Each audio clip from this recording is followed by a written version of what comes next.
Good morning friends. तो आज है 25 जुलाई और मैं हूं अभी चुंगिया रोड पे। और अभी मैं आया था अपने चर्च में, ज़ायन में, वो ऊपर है, तो उनको मैंने एक फ्लावर पॉट बना के दिया है। तो अभी तो वो थोड़ा सा 9 बजे तक आएंगे, शायद 8-9 बजे तक, और अभी 7 बजे हैं। तो मैंने यहाँ पे रख दिया है इसको और अब मैं जा रहा हूँ राइड पे।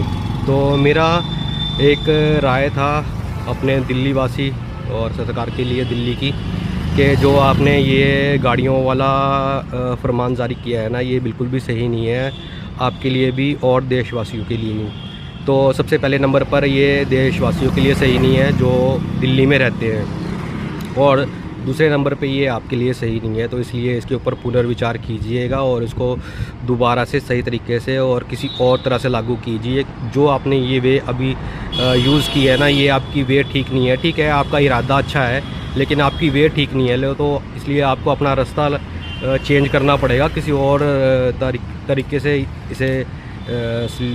इसका सलूशन निकालना पड़ेगा।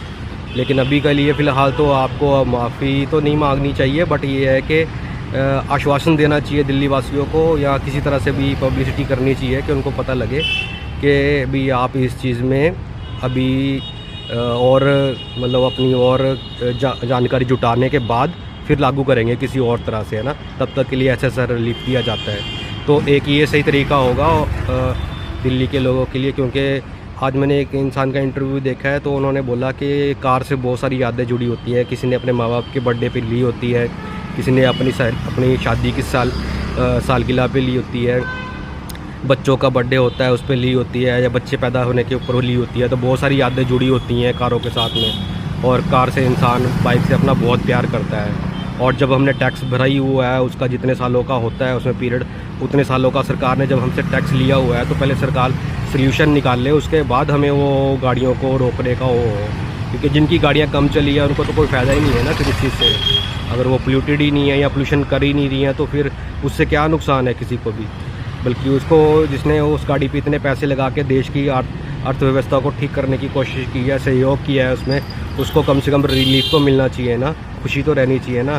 क्या फ़ायदा वो दुख में जिए और अपनी कार को एक तो पहले बिल्कुल मुफ्त उसमें प्राइस में बेचे, दूसरी यादें भी उसकी वो सारी चले जाएं।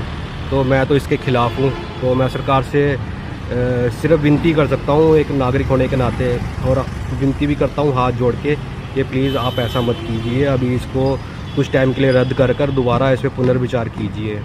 धन्यवाद।